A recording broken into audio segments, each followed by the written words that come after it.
कल हमसे कोई पूछ रहा था, गुरुजी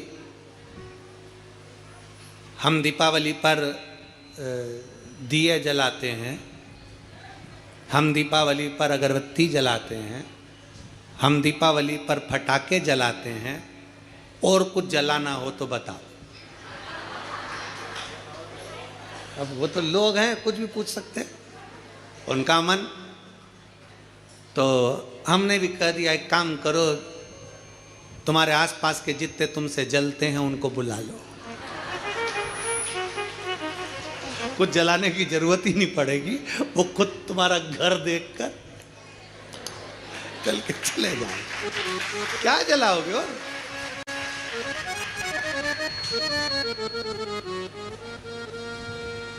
शिव महापुराण की कथा कहती है, दूसरे का वैभव देखकर कभी मत जलो,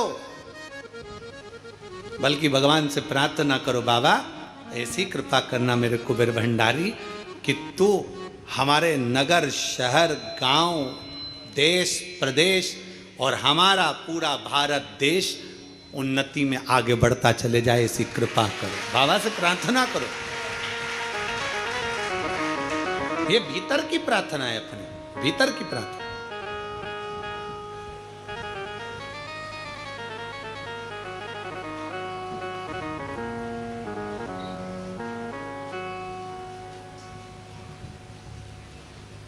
अब भगवान विष्णुदास का नियम था कि अपने नगर में जो शिवालय है, अपने नगर में जो भगवान विष्णु का मंदिर है, उसकी आराधना करना, उसकी पूजन करना, उसकी अर्चना करना। चोल राजा का नियम था अपने राज्य की रक्षा करना, धर्म का प्रचार करना, भगवान के मंदिर में जाकर माणिक मोती, सोना, चांदी, हीरा, पन्ना रोज प्रतिदिन भगवान नारायण के चरणों में और शंकर जी के चरणों में समर्पित करना।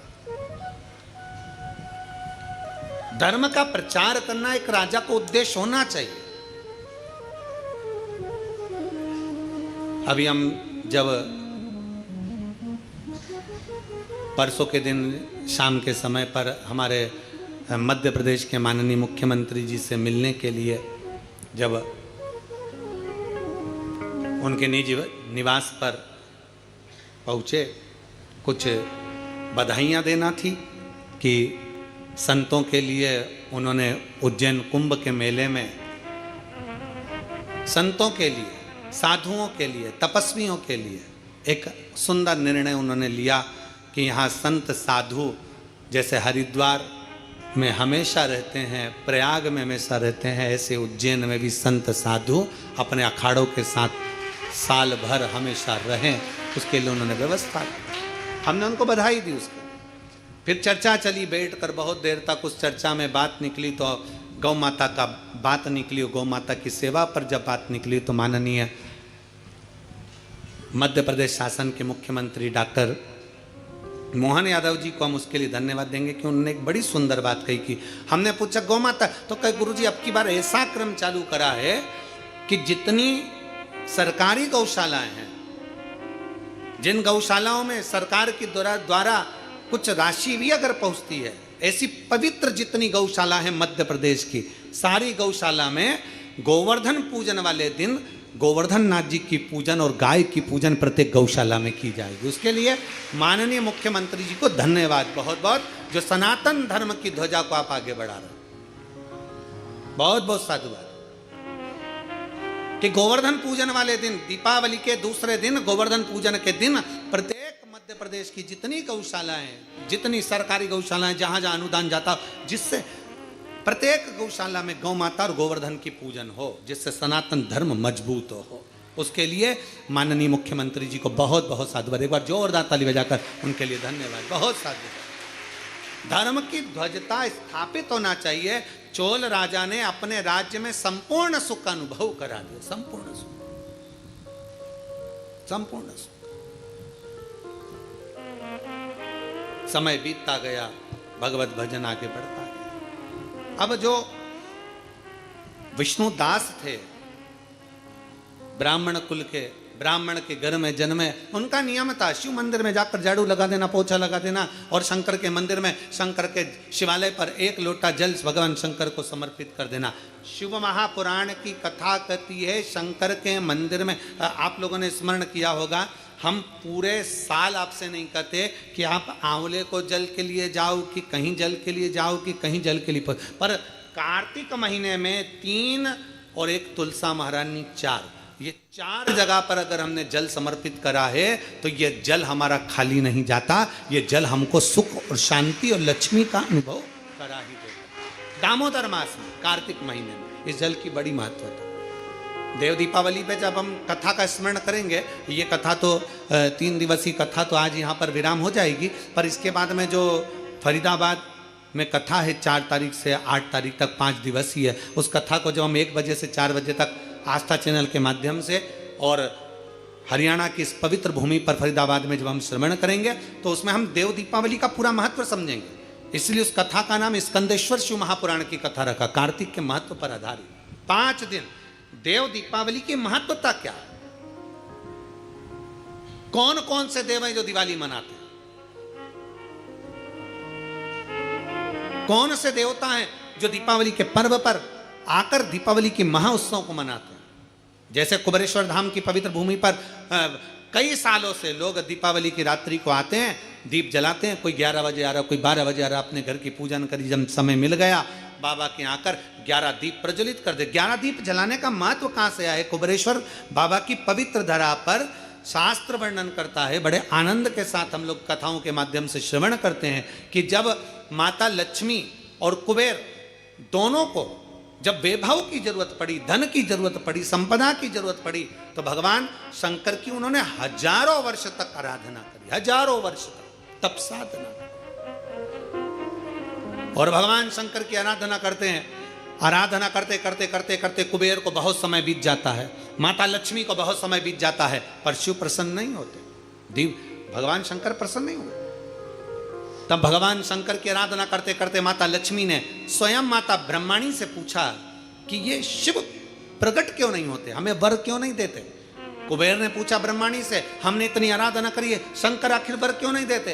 तब माता ब्रह्माणी ने कहा कि तुमने केवल शंकर की आराधना करी है, पर गौरी शंकर की आराधना नहीं करी है। गौरी पार्वती की अगर आराधना शिव के साथ करी जाए तो निश्चित है शंकर प्रकट होते हैं, शिव सामने आते।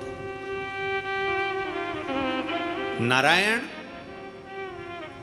और माता लक्ष्मी, लक्ष्मी को आमंत्रित करते हो नारायण रह जाते हैं, नारायण को आमंत्रित करते हो लक्ष्मी रह जाती हैं, ब्रह्मा को आमंत्रित करते हो ब्रह्माणी रह जाती है, ब्रह्माणी को आमंत्रित करते हो ब्रह्मा रह जाते हैं, इंद्र को आमंत्रित करते हो तो इंद्राणी रह जाती है, इंद्राणी को आमंत्रित करते हो तो इंद्र रह जाते हैं। पर शिव महापुराण की कथा कहती है केवल एक शंकर ऐसे हैं जो माता पार्वती के साथ कदम से कदम मिलाकर आगे बढ़ते अपने भक्त के दरवाजे पर पहुंच जाते हैं। गौरी शंकर की आराधना। तो लक्ष्मी जी बोली मैं इतने समय से शंकर को जल चढ़ा रही हूं, मैं इतने समय से शिव पर जल चढ़ा रही हूं, शंकर प्रसन्न नहीं होते? भगवान माता ब्रह्माणी ने कहा शंकर को जल चढ़ाकर अगर हाथ की इन मुद्राओं को, हाथ की इस अंजलि को, हाथ को अगर थोड़ा सा भी आप जलाधारी पर स्पर्श कर देते हो तो वो जल पार्वती और शिव दोनों को समर्पित होकर पार्वती जी उसको स्वीकार कर लेती है कि इसने मुझे भी जल चढ़ाया है। केवल स्पर्श मात्र, जैसे ये शिवलिंग है, जैसे ये शिवलिंग है, ये जलाधारी है, इस जलाधारी का जो गोल भाग है, चौकोर भाग है जलाधारी का, उसका मात्र जल चढ़ाने के बाद स्पर्श मात्र कर लेने पर भी पार्वती और शिव की आराधना का पूरा फल हमें प्राप्त हो जाता है। प्रदोष काल में एक बड़ी सुंदर बात आती है। प्रदोष काल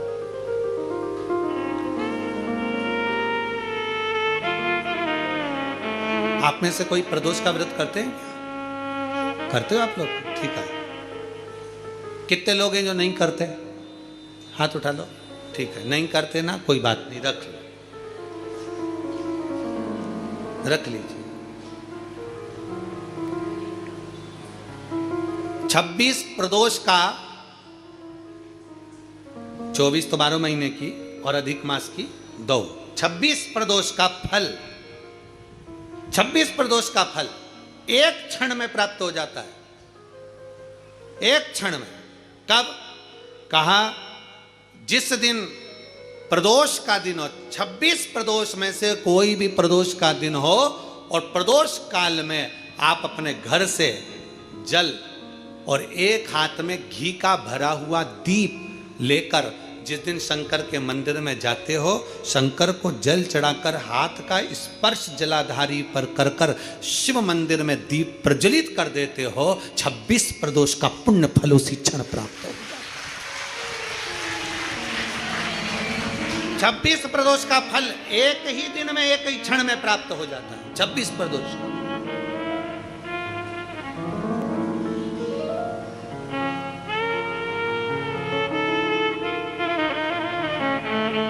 अब कई माताएं कहेंगी, गुरुजी हम तो इतने साल से प्रदोष कर रहे हैं और तुमने इन सबको एक ही में निपटा दिया, एक ही बार में पूर्ण करा दिया है।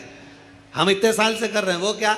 देखो तुम सब व्रत कर रहे हो ना, तो ये आजकल की जो नव युवक पीढ़ी है, ये हो सकता है व्रत कर पाए ना कर पाए। आजकल की जो नव युवक पीढ़ी है, बहुएं हैं, बेटियां हैं, नौकरी में सर्विस में लगी रहती हैं, दिन भर उनको मानसिक टेंशन भी बना रहता है, घर परिवार सब देखना करना, ये करना वो करना, तो हो सकता है इनका प्रदोष व्रत नहीं हो पाए। तो पर ये भूल से भी प्रदोष के दिन, किसी भी प्रदोष में अगर शंकर के मंदिर में घर से जाते समय जल और एक घी से भरा हुआ माटी का दीपक बाती लगा हुआ लेकर चलेगा और शिव को जल चढ़ाकर पार्वती के स्पर्श कर कर दीप प्रज्वलन कर दें, बाबा को विनय कर दें, पूरी 26 प्रदोष का फल प्राप्त हो जाता है उन बेटों, उन बच्चों। नहीं